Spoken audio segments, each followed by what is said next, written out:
Hello, YouTube. Tomorrow is the last day of 2015, and then we'll start the year 2016 with a bang. What do I mean by that? Okay, if you've watched any of my previous videos covering the uranium space and URG, UR energy, you will know that I have preached that going into 2016, you're going to see a huge concentration of media and research and all this hoopla telling you where to put your money. And one of those places, I'm telling you, at the forefront is going to be uranium. Why is that? Well, there's one big reason of many reasons, and I've discussed these before, but the biggest reason why you're gonna see, your MSN money, with their top picks and all these paid services and these free services on Yahoo Finance pushing investing in the uranium space is not only is the world facing a deficit that's a couple years away.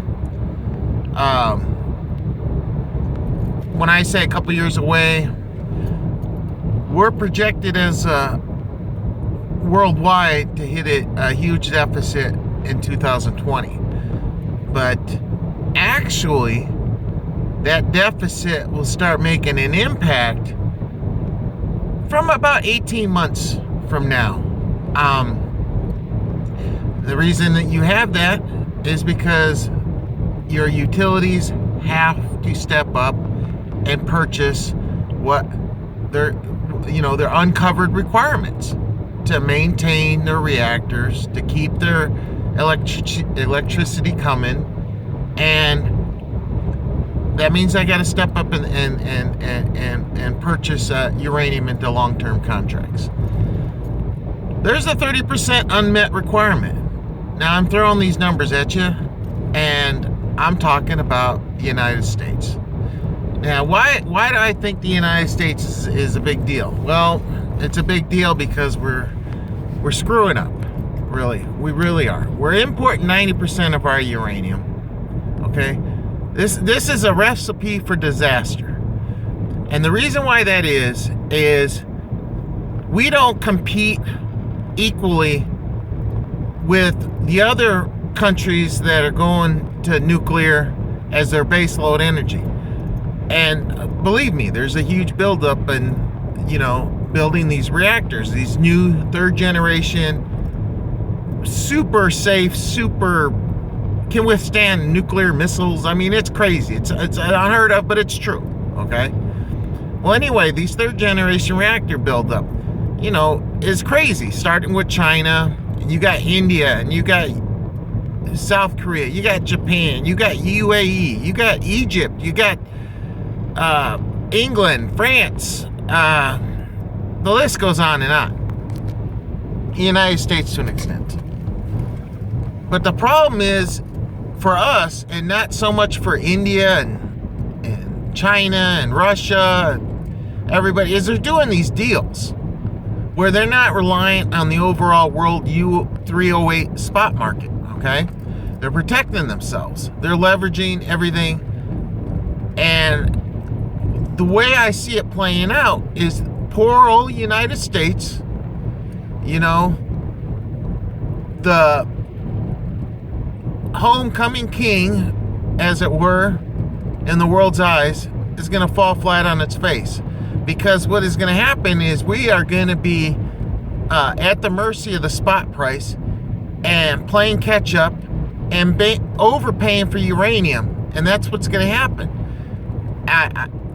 Importing 9%, like I said, is a receipt for disaster, and it's going to blow up in a big way in our face. We're not immune to this happiness. The United States can get punished by the rest of the world, and this is one of those rare instances where it's going to happen.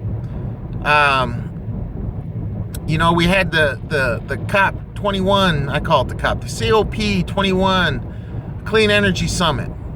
And everybody's agreed, including the United States, we have to go to nuclear as our base load, which your renewable, solar, turbine, wind, making out the rest of that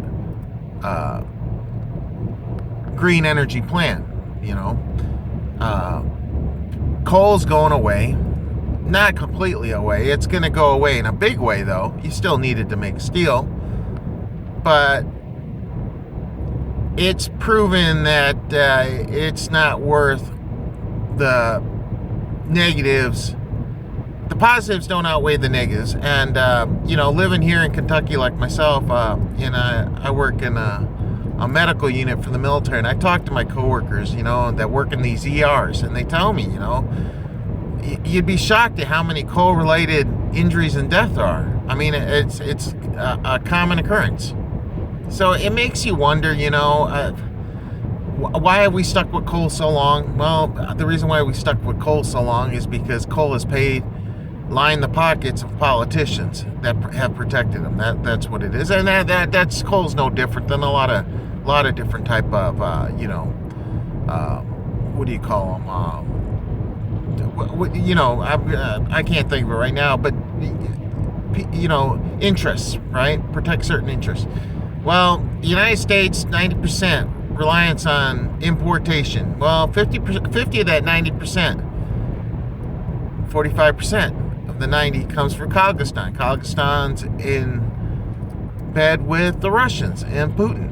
And, at the United States, we've stuck it to Putin for a couple years. I think 3 or 4 or 5 years now running. We continuously exert the pressure on oil while damaging our own, natural gas and everything. And that's caused the ruble to tumble and all this. Well, I think Putin and his gang are going to have returned the favor with the uranium. And I think that they're going to control the uranium market. The people the countries that they're in bed with, China and India, they're going to take care of them and not so much us. And literally right now in the United States, over 20% of your electricity is run off nuclear. A lot of people don't realize that. They never give it a second thought. They just hit the switch, turn on the light, and they're happy for, having the electricity. Well, going back to how I started this video, the big problem, the 90% import, why we're setting ourselves up. And uranium companies that operate in North America are going to explode as a result. Not all of them, but the ones positioned that have set themselves up, aligned themselves with the proper timeline to take advantage are the ones that are going to basically just, shoot for the stars. They're going to fly so high it's not even funny. And those companies are like Cameco. My personal favorite is URG. And there's potential for other ones too. They could be playing catch up though, and that's why I side with the URG as my choice, because I think they've lined up all their ducks, they've crossed their T's, they've dotted their I's, and they're going to become a juggernaut. But here's the issue I have with the 90% importation of uranium in the United States. We've got politicians that are basically taking a page from Germany. Germany, if you recall, is the big country, the Renaissance, the people that are gonna, make a stand and go to clean energy, and we're not gonna include nuclear. No, we know we're getting away from anything that comes out of the ground. We're going with solar, we're going with wind, and we are gonna show the rest of the world that how to produce energy efficiently, successfully. Well, it's been everything but. Their wind farms went all offline for a whole week. Their citizens pay more for electricity than anybody else in the world. Think about that for a minute. Anybody else in the world. They have the highest electricity costs in the world. They've shut down nuclear reactors. They're paying a price for it in a big way. Why? Because they're importing coal, which is going totally against everything that they preach to their voting public, how they're going to reduce the CO2 emissions and everything. Well, for every step forward they've taken 2 to 3 steps back. They've imported natural gas. They're importing nuclear energy from their neighbor France. So they've really built them a hole for themselves with no real easy way to get out. Well, now let's look at the United States. You know, we've got these nuclear reactors. We want to reinvest. Up until this point, we've wanted to reinvest in the current reactors we have, and not so much building from scratch a new generation reactor. So we want to update reactors that are 30, 40 years old, when what we should be doing is putting the money in the third generation reactors. Kind of like how Japan's doing. They're not bringing all their reactors back online. Some of them that have aged, they're going to decommission and build new reactors. That's the way to go.